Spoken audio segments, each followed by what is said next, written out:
مصباح الہدی، روشن چراغ. پہلی بات تو یہ کہ چراغ روشن، اور مصباح کہتے ہیں اس روشنی کو جس کی روشنی کبھی منجمد ہو نہیں سکتی، اسے مصباح کہتے ہیں. یعنی دیکھیں عربی میں کئی معنی ہوتے ہیں، لیکن مصباح اس روشنی کو کہتے ہیں جو روشنی نہ کبھی گزرے نہ منجمد ہو. یعنی حسین اس چراغ کی روشنی کا نام ہے جو روشنی کبھی تاابد کبھی منجمد ہو نہیں سکتی. اس کو کہتے ہیں مصباح الہدی. لغت کے حساب سے مصباح کے روشنی کو ایک اور طرح سے کہا گیا ہے کہ وہ روشنی کیا ہوتی ہے کہ روشنی جیسے جیسے آپ چراغ سے دور ہٹتے جاتے ہیں روشنی کمزور ہوتی جاتی ہے. یعنی جیسے جیسے آپ چراغ کے نزدیک آئیں گے روشنی تیز ہوتی رہے گی، لیکن جیسے جیسے آپ چراغ سے دور ہوتے جائیں گے وہ روشنی کمزور ہوتی جائے گی، یہاں تک کہ بہت دور جانے کے بعد وہ روشنی ختم ہو جاتی ہے یا اندھیرے میں بدل جاتی ہے. مصباح اس روشنی کو کہتے ہیں، چراغ کی اس روشنی کو کہتے ہیں جو کہیں بھی کتنی ہی دور چلی جائے روشنی رہتی ہے تو منجمد نہیں ہوتی. مگر رسول نے اگر مصباح الہدی کہا ہے اس کا مطلب کیا ہے؟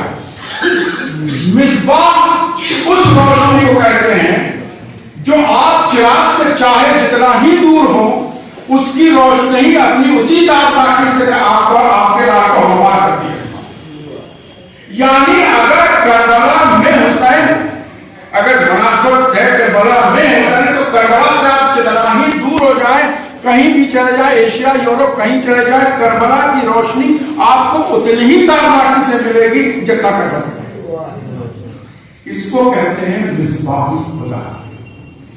اور جیسا کہ میں نے کہا کہ روشنی کی تعریف کی ہے کہ اس کے زد میں جو آ گیا وہ روشناس ہوا. روشنی یہ نہیں دیکھتی کہ آنے والا کس مرتبے فکر کا، وہ یہ نہیں دیکھتی کہ وہ کالا ہے، گورا ہے، لمبا ہے، موٹا ہے، کیا ہے. جو بھی اس روشنی کے زد میں آ گیا تو روشناس ہو گیا. اسے کہتے ہیں مصباح الہدی. اور یہ حسین کی شوہر آپ جس کو یونیورسل سول کہا جاتا ہے کہ ہر آدمی جو حسین کو جانتا ہے یا جاننے کی کوشش کرتا ہے یا اسے متمسک ہونے کی کوشش کرتا ہے، نزدیک آنے کی کوشش کرتا ہے، اس کو حسین سے اتنی ہی انسیت ہو جاتی ہے. اس کے لیے کوئی ضرورت نہیں ہے کہ وہ شیعہ ہے، سنی ہے، وہابی ہے، ہندو ہے، مسلمان ہے، کالا ہے، گورا ہے، یورپین ہے، کوئی ہے، بس حسین سے آشنا ہو جائے اتنا ہی اس کے لیے کافی ہوتا ہے. تو یہ حسین کی شہرت آپ جیسے کہ اب نیلسن منڈیلا سب کو واقف ہے، اپارتھائڈ کے علم پتہ جو نسلی امتیاز تھا اس کے خلاف سب سے مؤثر آواز جو اٹھائی اس زمانے میں وہ نیلسن منڈیلا. 35 سال جیل میں. اپنی کتاب بائی میموائرز میں وہ لکھتے ہیں کہ 25-30 سال کے بعد ایک زمانہ ایسا آ گیا کہ مجھے لگا کہ کال کوٹری بند تھے، سولیٹری کنفائنمنٹ. کہ صاحب اتنا سال ہو گیا. میں ایک دن اٹھ گیا اپنی اسی کی زبان میں بول رہا. تو میں نے ایک دن میں نے سوچا کہ میں ہار گیا کہ کوئی راستہ نظر نہیں آیا. اتنی بڑی مائٹی گورنمنٹ، وائٹ سپرمیسی تھی. تو کہا کہ میں نے سوچا کہ کل میں سرکار سے مصالحت کرنے کا کہ بھائی میں دستبرداری کرتا ہوں، کیونکہ 25-30 سال ہو گئے تھے سولیٹری کرنے اور ذہنی طور پر میں مفلوج ہو چکا تھا. کہا کہ شام میں بیٹھا تھا اور یہ تھا کہ کل صبح ہم گورنمنٹ کو اپنا معافی نامہ اور یہ کہا کہ جب شام ہو تو پتہ نہیں کیا ہوا کہ میرا ذہن کربلا کی طرف چلا گیا. اور میں نے سوچا کہ ایک انسان ہے, اس کے بال بچے بھی ساتھ میں ہیں, چند ساتھی ہیں, اس پر صعوبتوں کا پہاڑ توڑا جا رہا ہے, بھوکا پیاسا ہے, بچے مارے جا رہے ہیں, ہم تو اکیلی جنگ لڑ رہے ہیں, لیکن اس کی تو پورا خاندان تھا, اور اتنا پریشان کیا جا رہا ہے, جتنا ظلم انسان پر پاسبل ہے وہ کیا جا رہا ہے, لیکن وہ انسان پھر بھی اپنے آئیڈیل پر ثابت قدم ہے. جو اس کا اسوہ حسنہ ہے, جو اس کا ہدف ہے, اس سے ہٹنے کو تیار ہے, اور ظلم ہے کہ بڑھاتا چلے.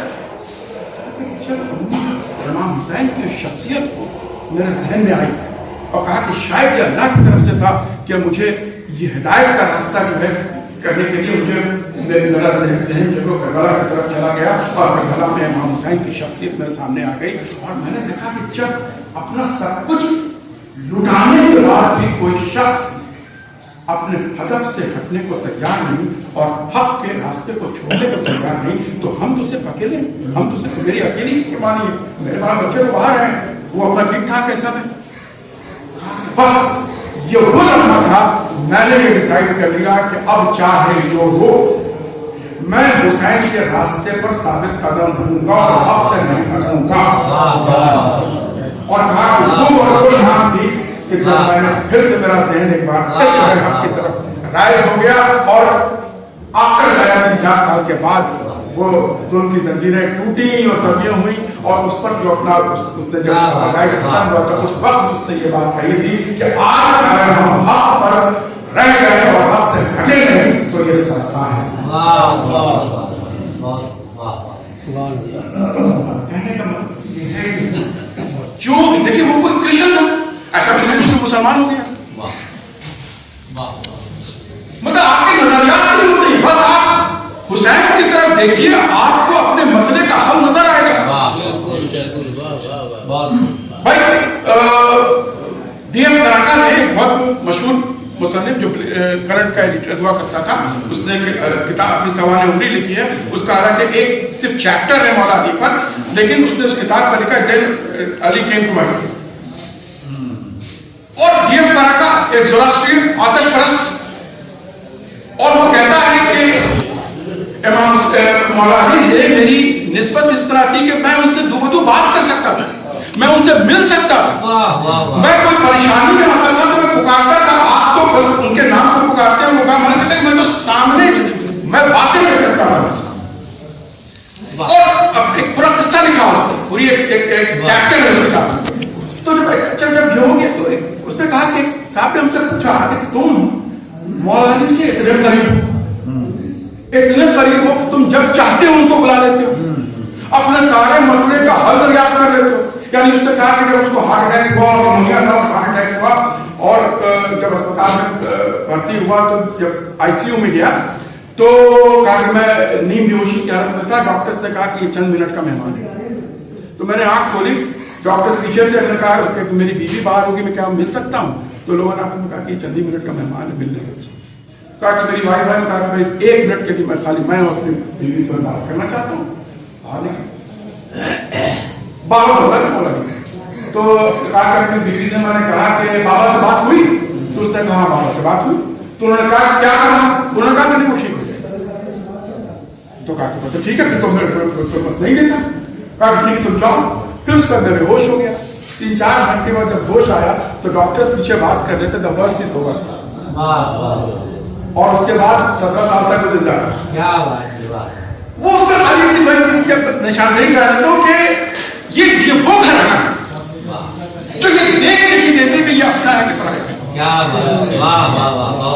تو کراٹا کہتا ہے, لکھتا ہے کہ لوگوں نے ہم سے کہا کہ تم مولا علی کے اتنا قریب ہو تو تم مسلمان کیوں نہیں ہو؟ تو کہا کہ اس لیے کہ مولا علی نے کبھی کہا ہی نہیں کہ تم مسلمان. یہ ایک سینٹنس اس کو ختم نہیں ہو سکتی کہ مولا علی نے کبھی کہا ہی نہیں. ارے یہ کہنے والے کبھی یہ سوچتے, وہ تو رزق جو ہے فرعون کو بھی دیتا ہے, موسیٰ کو بھی دیتا ہے. ارے وہ تو رزق حسین کو بھی دیتا ہے, یزید کو بھی دیتا ہے.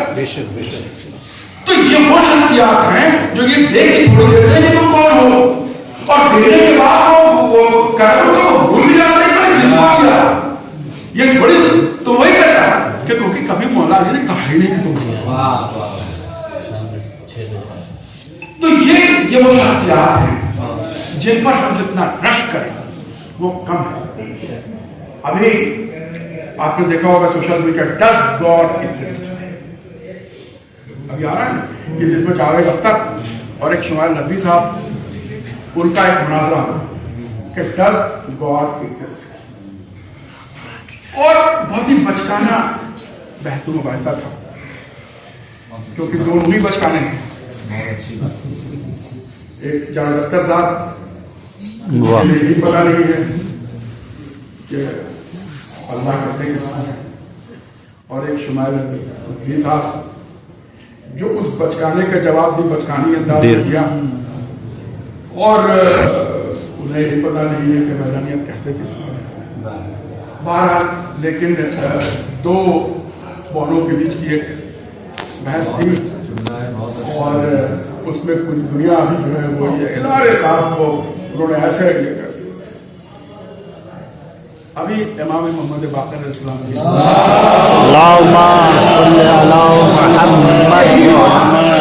یہی قصہ, یہ تو کوئی نیا قصہ ہے نہیں. اللہ کے ہونے اور نہ ہونے پر بحث یہ تو ازل سے چلی آ رہی ہے. ہر دھرمی ہے وہ نہیں ماننا. امام محمد باقر علیہ السلام کے زمانے میں بھی یہ سوال ہے, ہر کے زمانے میں, اور مناظرہ ہو, اور سامنے والا جو تھا اس نے ایک 2-3 دن بحث کی اور اپنے کہا کہ تم جتنا بولنا چاہتے ہو بولو.